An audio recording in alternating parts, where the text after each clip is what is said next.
नमस्कार फ्रेंड्स, आज फिर से एनिमल हस्बेंड्री की जो सीरीज चल रही थी उसका आज कह सकते हैं सेकंड पार्ट है।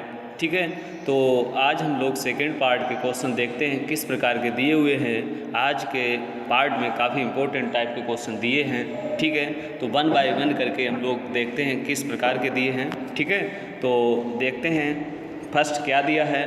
फर्स्ट पॉइंट में दिया है ऑपरेशन फ्लड। क्या दिया है? ऑपरेशन फ्लड संबंधित है। जान रहे होंगे सारे लोग किससे संबंधित है? दुग्ध उत्पादन से। किससे संबंधित है? दुग्ध उत्पादन से। अब पूछा जाता है कि ऑपरेशन फ्लड कब चलाया गया था, तो ये कब चलाया गया था? 1970 में। कब चलाया गया था? बहुत इंपॉर्टेंट डेट है। कब चलाया गया था? 1970 में। और ये चलाया किसने था? ये चलाया था डॉक्टर वर्गीज कुरियन साहब ने। किसने चलाया था? डॉक्टर वर्गीज कुरियन साहब ने। ठीक है, अब इनको क्या बोलते हैं? डॉक्टर वर्गीज कुरियन को इनको बोल देते हैं फादर ऑफ वाइट रिवोल्यूशन या सफ़ेद क्रांति, श्वेत क्रांति के जनक किसको कहते हैं? डॉक्टर वर्गीज कुरियन को। ठीक है, यहीं पे बात करेंगे कि ये जो ऑपरेशन फ्लड है ये कितने चरणों में चला था? ये 3 चरणों में कह सकते हैं पूरा हुआ था। कितने चरणों में? 3 चरणों में। पहला चरण कब से कब तक रहा? कह सकते हैं पहला चरण यहाँ पे रहा है 1970 में चालू हुआ था। ठीक है, 1970 में। दूसरा कब चला था? 1 जुलाई 1978। तीसरा चरण कब से चला? 1985 से 96 तक। ठीक है, ध्यान रखें तीनों चरणों को। अब यहीं पे हम कुछ और अदर इनसे संबंधित बात करते हैं।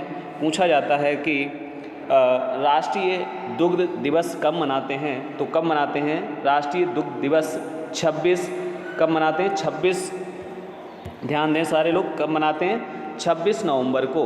कब मनाते हैं? 26 नवंबर को। अभी 26 नवंबर क्यों?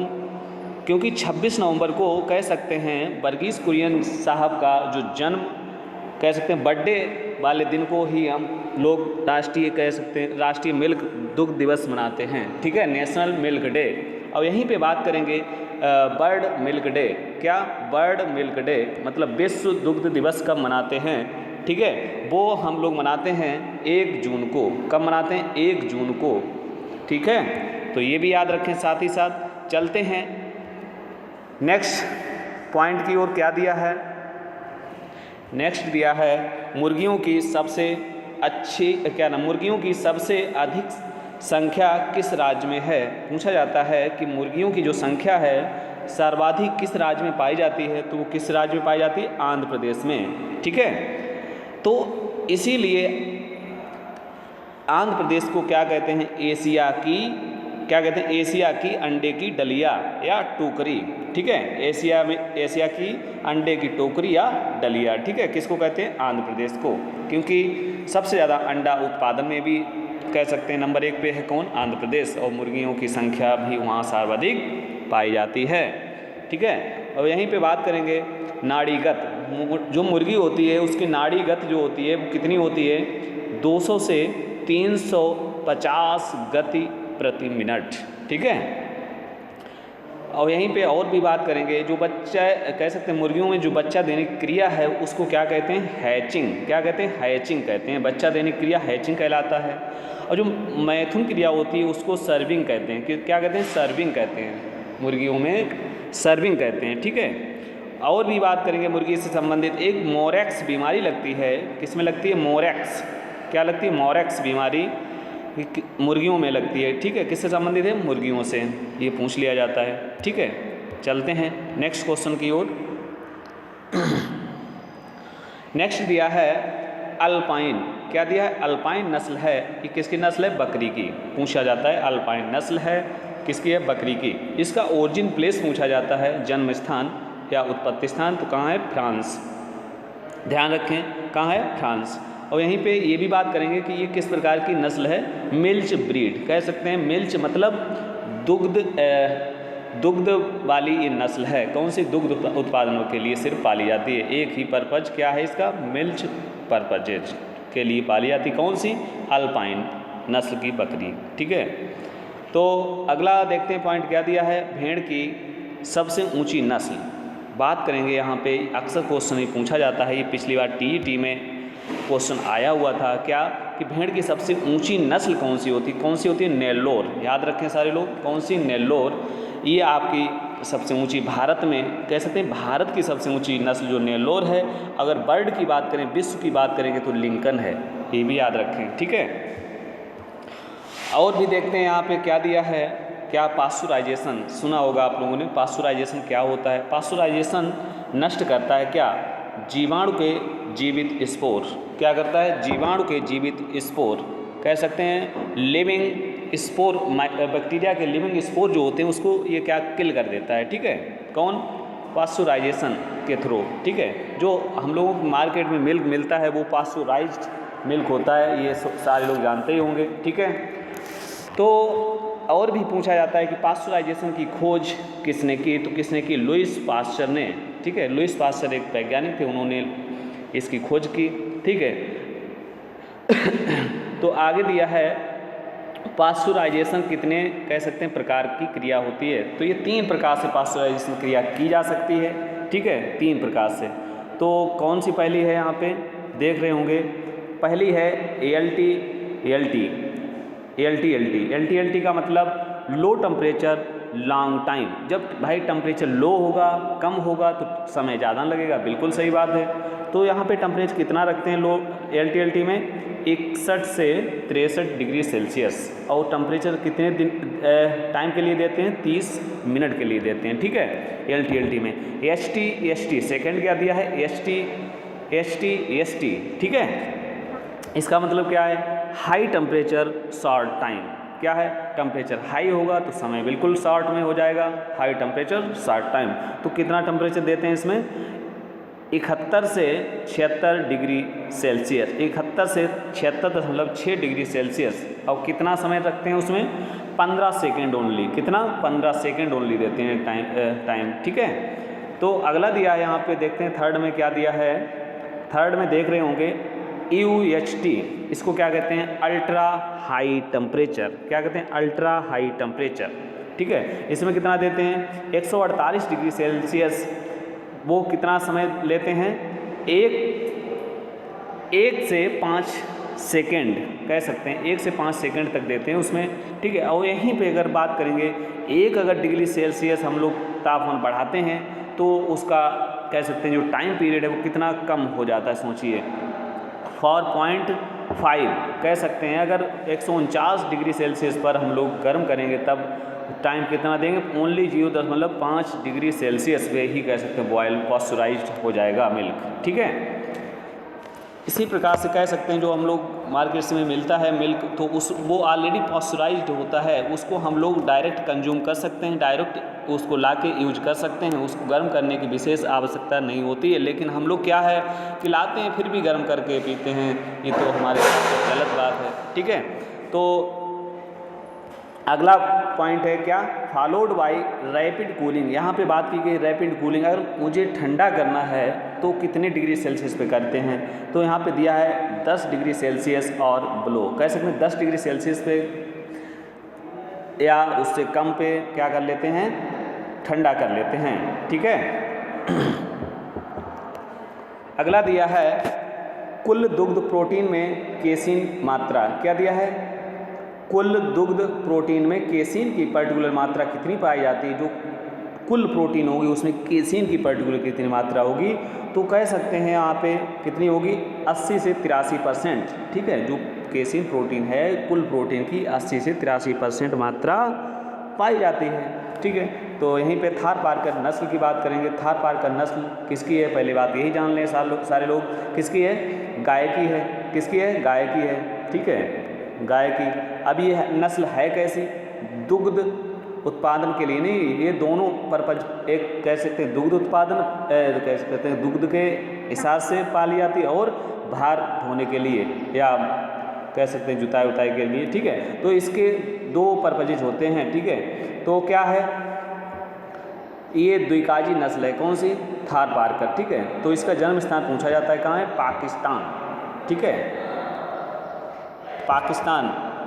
अगला दिया है राष्ट्रीय डेयरी अनुसंधान संस्थान। पॉइंट क्या दिया? राष्ट्रीय डेयरी अनुसंधान संस्थान NDRI national dairy research institute कहाँ पे स्थित है? करनाल, हरियाणा में। ठीक है, ध्यान रखें सारे लोग। अगला दिया है IBRI क्या है? Indian veterinary research institute. ये कहाँ पे स्थित है? इज्जत नगर, बरेली, उत्तर प्रदेश। ठीक है, ध्यान रखें सारे लोग। अगला दिया है पॉइंट क्या दिया है? घोड़े से संबंधित राष्ट्रीय अनुसंधान केंद्र कहाँ पे स्थित है? ये हिसार, हरियाणा में है। कहाँ पे है? हिसार, हरियाणा में। ठीक है, नेक्स्ट पॉइंट दिया है जुगाली करने का पेट कितने, जो जुगाली करने वाले जो पशु होते हैं उनका पेट कितने भागों में बटा होता है?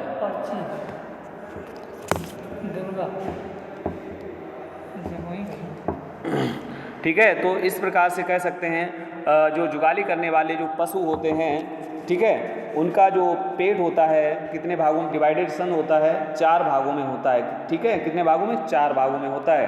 ठीक है, तो कह सकते हैं जो जुगाली करने वाले पशु होते हैं उनमें कौन सा पेट पाया जाता है? वास्तविक पेट या सप्त पेट या ट्रू स्टमक। ठीक है, ट्रू स्टमक किसको कहते हैं? उसको कहते हैं एबोमेजम को। किसको कहते हैं? एबोमेजम को। ये भी ध्यान रखें।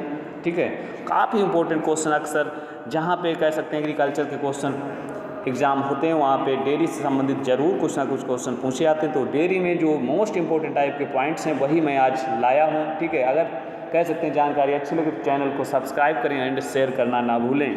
ठीक है, नेक्स्ट पॉइंट दिया है बैलोइंग। एक बार PG में पूछा हुआ क्वेश्चन है क्या? बैलोइंग। MSc में पूछा गया था क्वेश्चन बैलोइंग किससे संबंधित है? क्या पूछा गया था? यूपी कैटेगरी में आया था क्वेश्चन बैलोइंग किसकी विशेषता है? किस पशु की? तो किसकी है? भैंस की। इसका मतलब क्या होता है? बैलोइंग कीचड़ में लेटना। कह सकते हैं जो भैंस होती है ये कीचड़ में लेटना पसंद करती है। ठीक है, इसी प्रक्रिया को क्या कहते हैं? यही विशेषता कहलाती है बैलोइंग। ठीक है, यहीं पे पॉइंट दिया है बछड़े को माँ से अलग करना क्या कहलाता है? कह सकते हैं बछड़ा जो है माँ से अलग जो पाला जाता है, अलग करना क्या कहलाएगा? तो वो कहलाएगा विनिंग। क्या कहलाएगा? विनिंग। ठीक है, वहीं पे अगर बछड़े को माँ के साथ में अगर पालेंगे तो उसे क्या कहेंगे? सकलिंग। अगर उसके साथ बछड़ा और माँ को साथ में रखेंगे तो उसे सकलिंग कहेंगे। अगर बछड़े को अलग रखेंगे तो उसे विनिंग कहेंगे। ये ध्यान रखें, माँ से अगर अलग रखा जा रहा है तो विनिंग और साथ में सकलिंग, ध्यान रखें। तो पॉइंट नेक्स्ट देखते हैं क्या है? गाय और भैंस में ओवियन चक्र कितने दिनों का होता है? कितने दिनों का होता है? 21 दिनों का होता है। ध्यान रखें, 21 दिनों का, 21 डेज। ठीक है, नेक्स्ट पॉइंट क्या दिया है? नेक्स्ट दिया है बकरी में कितने दिनों का ओवियन चक्र होता है? 18 से 21 दिनों का। भेड़ में यहीं पे बात करेंगे 15 से 18 दिनों का, और ऊँट का बात करेंगे 14 दिनों का होता है। चलते हैं नेक्स्ट पॉइंट की ओर। क्या दिया है? नेक्स्ट पॉइंट दिया है भैंस में गर्भकाल कितने दिनों का होता है? कह सकते हैं 310 दिनों का होता है। ठीक है, गाय में बात करते हैं तो 280 से 283 दिन का होता है। ठीक है, अगला पॉइंट देखेंगे पशुओं में ऋतुकाल क्या है? पशुओं में ऋतुकाल अवस्था को क्या कहते हैं? तो क्या कहेंगे? पूर्व मध्यकाल या प्रोइस्टरस। क्या कहेंगे? प्रोइस्टरस। ठीक है, पशुओं में ऋतुकाल जो होता है उस अवस्था को क्या कहेंगे? प्रोइस्टरस। ठीक है, या पूर्व मध्यकाल हिंदी में। मध्यकाल चक्र क्या है? मध्यकाल चक्र की सबसे लंबी अवस्था कौन सी होती है? द्वैमध्यकाल या डायस्ट्रस। ठीक है, डायस्ट्रस या द्वैमध्यकाल। ठीक है, सबसे लंबी अवस्था। कितने समय में प्लेसेंटा का निष्कासन हो जाना चाहिए? कितने समय में हो जाना चाहिए? 6 से 8 घंटे में कह सकते हैं अंदर इसके प्लेसेंटा का निष्कासन हो जाना चाहिए। नेक्स्ट देखते हैं पॉइंट क्या दिया है? दिया है 1 मिली दुग्ध उत्पादन के लिए कितना खून थन से गुजरता है? अगर 1 मिली दुग्ध उत्पादन हो रहा है तो उसका खून जो होता है दुग्ध स्राव से कितनी बार कह सकते हैं कितना गुजरता है? कितना खून गुजरता है? अगर 1 मिली दुग्ध उत्पादन करने के लिए ज़रूरत है तो कितना खून गुजरेगा उसके? दुग्ध स्राव से 400 से 500 मिलीग्राम। ठीक है, ये ध्यान रखें, बहुत इंपॉर्टेंट क्वेश्चन है, अक्सर पूछा जाता है ये वाला। ठीक है, काफ़ी इंपॉर्टेंट है। अगला पूछा जाता है दुग्ध स्राव का प्रारंभ कहलाता है, क्या कहलाता है? लैक्टोजेनेसिस। ठीक है, लैक्टोजेनेसिस, दुग्ध स्राव का प्रारंभ क्या कहलाएगा? लैक्टोजेनेसिस। ठीक है, दूध उतारने के लिए उत्तरदायी हार्मोन कौन सा है? ऑक्सीटोसिन। क्या है? ऑक्सीटोसिन। और यहीं पे बात करेंगे दुग्ध स्राव के लिए हार्मोन जिम्मेदार प्रोलैक्टिन। कौन सा है? प्रोलैक्टिन। दुग्ध स्राव के लिए जिम्मेदार हार्मोन है प्रोलैक्टिन। और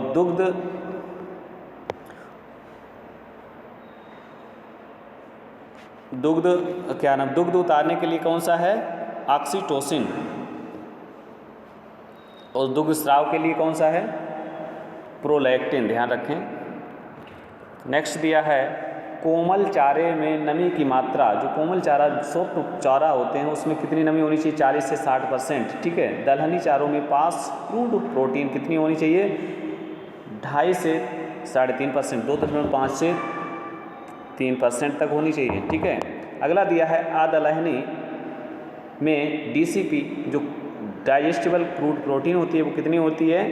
0.5 से 1%। ठीक है, अगला दिया है हे में नमी की मात्रा कितनी होनी चाहिए? 15 से 20%। जो हे बनाया जाता है इसमें नमी की मात्रा 15 से 20% होती है। और जो कह सकते हैं शुष्क पदार्थ की मात्रा कितनी होती है? 80 से 85%। ठीक है, हे में। और यहीं पे हम बात करेंगे साइलेज में।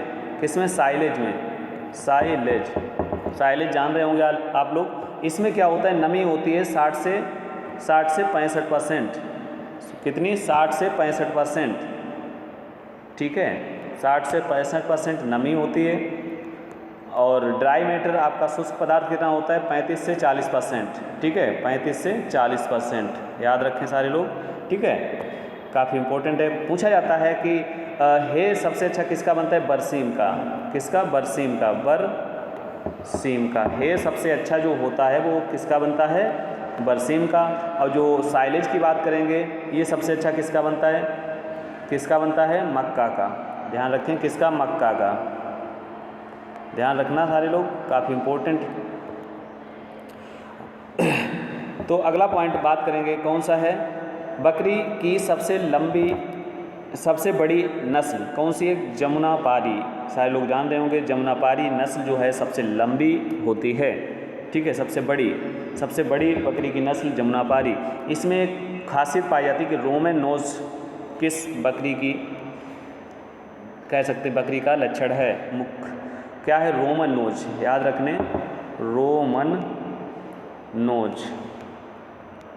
ध्यान रखना, किसका मुख्य लक्षण है? जमुनापारी नस्ल की बकरी का। ये भी है कैसी, कह सकते हैं कैसी? द्विकाजी नस्ल जमुनापारी। ठीक है, अगला दिया है बकरी बधियाकरण की उपयुक्त आयु 2 से 4 सप्ताह। ठीक है, सबसे अच्छी आयु क्या होनी चाहिए बकरी बच्चे को बधियाकरण करने की? 2 से 4 सप्ताह तक।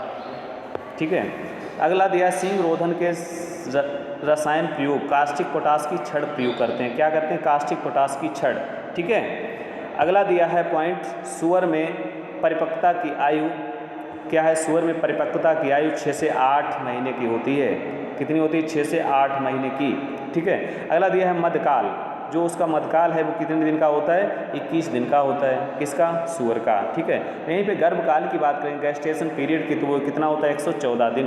किसका? सुअर का। 114 दिन। ठीक है, अगला पॉइंट दिया है व्हाइट लेगहॉर्न मुर्गी की नस्ल है। ये तो सारे लोग जान रहे होंगे। ये कौन से रीजन किस क्लास की है नस्ल?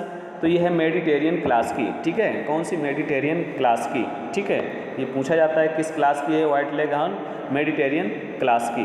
ठीक है, अगला है विश्व में सबसे अधिक अंडा देने वाली नस्ल कौन सी है? White leghorn. ये तो पता ही होगा कितने देती है? 240 अंडे प्रति ईयर। एक साल में कितने अंडे देती है? 240 अंडे। ठीक है, और इसका पर्टिकुलर ओरिजिन कौन सा है? कह सकते हैं इटली। ठीक है, और इसका क्लास कौन सा है? Mediterranean class. ये ध्यान रखें, दोनों पॉइंट बहुत इंपॉर्टेंट हैं। ठीक है, और सर्वाधिक अंडा देने वाली मुर्गी की नस्ल व्हाइट लेगहॉर्न। ध्यान रखने। ठीक है, अगला है क्रॉप किसके समान होता है? ये तो पेट के समान होता है। जो मुर्गियों में पाया जाता है क्रॉप, वो किसके समान होता है? पेट के समान। मुर्गी के शरीर का सबसे बड़ा अंग कौन सा होता है? कौन सा होता है? गिजर्ड। ठीक है, गिजर्ड होता है सबसे लंबा। ठीक है, तो अगला पॉइंट दिया है मुर्गी के शरीर में सबसे बड़ी मांस ग्रंथि कौन सी होती है? यकृत। ठीक है, अगला क्वेश्चन क्या दिया है? अगला क्वेश्चन दिया है कड़कनाथ मुर्गी, क्या कड़कनाथ मुर्गी मध्य प्रदेश एमपी को जीआई टैग मिला है? ठीक है, मांस के लिए पाली जाती है, ये भी याद रखें। मांस इसका कैसा होता है? काला। बहुत पूछा जाता है मांस काला किसका होता है? कड़कनाथ मुर्गी का। अब यहीं पे बात करेंगे, अगला पॉइंट है लड़ाई के लिए पाली जाने वाली मुर्गी की नस्ल असील। ठीक है, असील है इसीलिए वो लड़ती है। ठीक है, मनोरंजन के लिए पाली जाने वाली मुर्गी की नस्ल असील या लड़ाई के लिए। ठीक है, ये याद रखें। ब्रायलर जो होता है उसका वजन कितना होना चाहिए? 1.5 से 2 kg होना चाहिए। ठीक है, अंडे का वजन पूछ लिया जाता है कभी कभी, कितना होना चाहिए? 57.5 ग्राम या 58 ग्राम एक्यूरेट। ठीक है, जो ऑप्शन मिले वही आप क्लियर करें। ठीक है, अब यही बात करते हैं, क्या अंडे में पूछा जाता है कि प्रोटीन की मात्रा कितनी पाई जाती है? कितनी पाई जाती है? 11.8%। और प्रोटीन का नाम होता है एल्बुमिन। कौन सी प्रोटीन पाई जाती है? एल्बुमिन। ठीक है, और यहीं पे बात करेंगे फैट जो होती है वो अंडे में कितनी होती है? 12% होती है। ठीक है, ये भी याद रख लें साथ ही साथ। ठीक है, जो अंडे का जो कवच होता है, खोल होता है, वो किसका बना होता है? कैल्शियम कार्बोनेट का, CaSO4 का। ठीक है, कैल्शियम कार्बोनेट, ध्यान रखें। और अगला पॉइंट दिया है यहीं पे, क्या? इंक्यूबेटर। क्या दिया है? इंक्यूबेटर। इंक्यूबेटर में टेम्परेचर कितना दिया जाता है? तो कितना दिया जाता है? 100 फ़ारेनहाइट। कितना दिया जाता है? 100 फ़ारेनहाइट दिया जाता है इंक्यूबेटर। मुर्गी के जो इंक्यूबेटर अंडे रखे जाते हैं, ठीक है, इतना देते हैं। तो आज के लिए इतना ही काफ़ी। ठीक है, धन्यवाद।